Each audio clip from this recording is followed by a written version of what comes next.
에드워즈 공군기지에서의 조비 에비에이션. 단순 테스트가 아닙니다. 오늘의 뉴스입니다. 아처 에비에이션의 N703AX 컨포밍 1호기가 처음으로 ADS-B에 등록이 되었습니다. 조비 에비에이션은 2025년 4월 22일 조종사가 탑승한 전원 비행 시험을 세계 최초로 완료했습니다. 조비는 에드워즈 공군기지에서 고의적 고장 주입 시험을 수행하여 기체의 리던던시와 안전성을 입증했습니다. 안녕하세요. 오늘은 조비 에비에이션의 전기 수직 이착륙기의 안전성에 대해 세 분의 전문가와 함께 토론하겠습니다. 안녕하세요. 오늘 조비 항공기의 리던던시 시스템과 안전성에 대해 분석해 드리겠습니다. 반갑습니다. 그럼 본격적으로 시작하겠습니다. 첫 번째 주제는 조비 항공기의 리던던시 설계와 안전성 테스트입니다. 조비 에비에이션의 전기 수직 이착륙 항공기는 여러 겹의 리던던시 설계를 통해 단일 구성 요소 고장에도 안전한 비행을 목표로 합니다.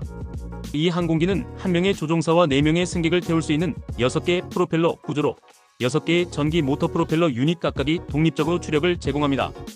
각 모터는 이중 권선 구조의 전기 모터로 설계되어 한 회로에 문제가 생겨도 다른 회로가 50% 출력으로 작동을 유지할 수 있도록 여유도를 부여했습니다. 또한 6개의 프로펠러 중 4개는 모터 전체가 회전축과 함께 틸트되는 방식으로 동작하고 나머지 2개는 연결장치를 통해 틸트되는 방식으로 구성되어 있어 비행모드 전환 시에도 추력 방향을 컴퓨터가 제어할 수 있습니다. 배터리 시스템 역시 4개의 모듈로 나눠져 있어 일부 배터리 셀이나 팩에 문제가 발생해도 나머지 팩이 전원을 공급할 수 있게 해두었습니다. 비행 조종 컴퓨터와 센서 등 전자 시스템 역시 3중화 등의 가까운 중복 설계로 신뢰성을 높였을 것으로 추정됩니다. 이러한 다층적인 리던던시 덕분에 조비 기체는 어떠한 단일 고장에도 지속적인 안전 비행을 할 수 있도록 설계되었습니다. 가장 중요한 것은 최근 2025년 4월에 에드워즈 공군기지에서 진행된 고의적 고장 주입 테스트입니다. 조비는 실제로 비행 중에 모터, 배터리, 액추에이터 등을 고의로 비활성화하는 테스트를 수행했고 모든 경우에 안전한 비행과 수직 착륙이 가능함을 보여줬습니다. 테스트 담당자는 매우 지루할 정도로 일상적인 비행이었다고 호술했죠. 자신감이 보이는 부분입니다.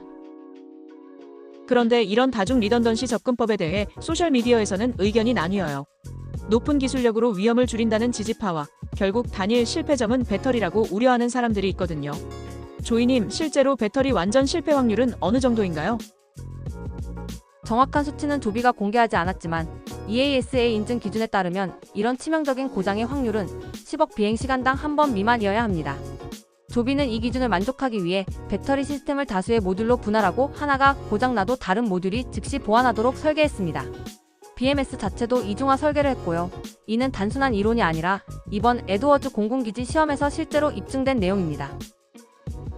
실제 트위터에서 많이 공유되는 조비의 최근 영상에서는 모터 하나가 꺼져도 안정적으로 비행하는 모습이 인상적이었어요. 하지만 동시에 만약 배터리가 전부 고장나면? 이라는 질문도 끊임없이 나오고 있어요.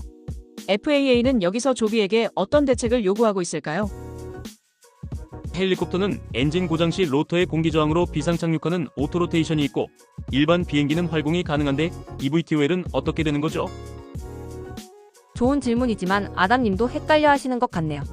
실제로 FAA는 최근 조비 인증 기준의 추력이나 전원이 부족해 목적지에 도달할 수 없는 경우 조종된 비상 착륙, 즉 컨트롤드 이머전시 랜딩 능력을 요구사항으로 추가했습니다.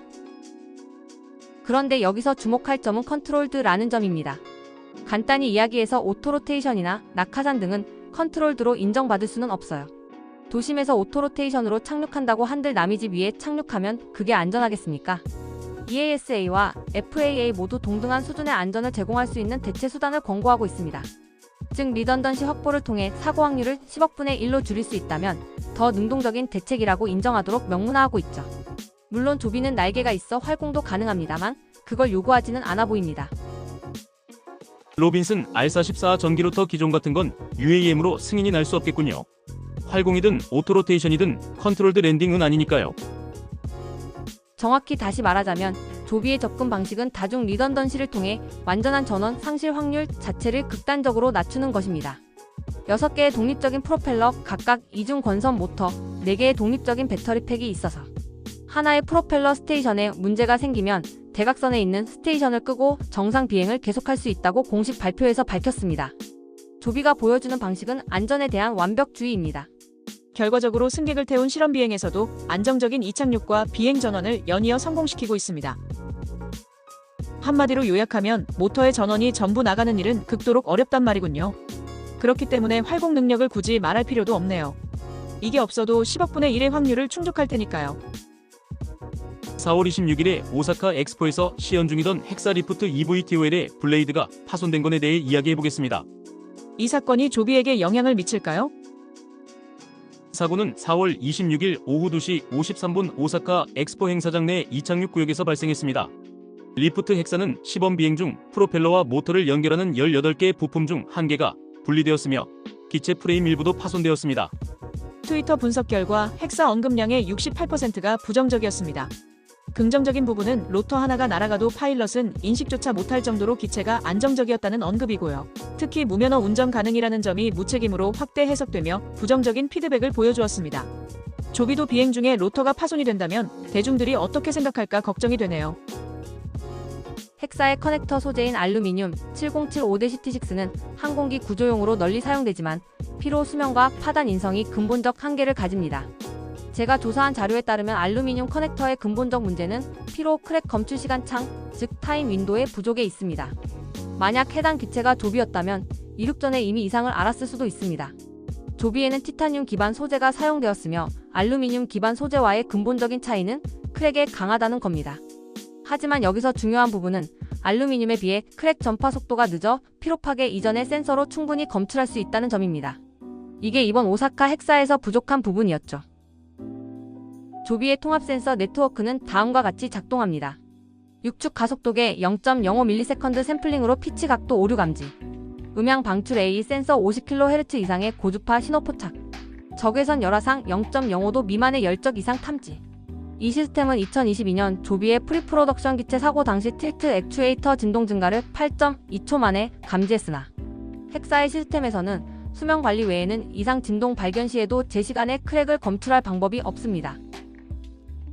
조비의 안전성 우위는 재료, 센서, 설계의 통합적 접근에서 비롯되며 이는 단순한 기술 선택이 아닌 시스템 수준의 안전 철학 차이입니다. 이러한 종합적인 노력은 세계 최초의 상용 EVTOL 항공택시로서의 인증 획득을 향한 결정적인 발판이 되었으며 곧 실현될 안전한 상용 운항의 밑거름이 되고 있습니다. 헥사의 LIFT가 파괴가 쉬운 가벼운 소재를 사용했으면서 검출할 방법이 없다는 건 좀 위험해 보입니다. 이런 1인용 기체의 문제가 EVTOL 전체의 신뢰도에 영향을 주지 않기를 바랍니다. 잠시 쉬었다가 2부 시작하도록 하죠.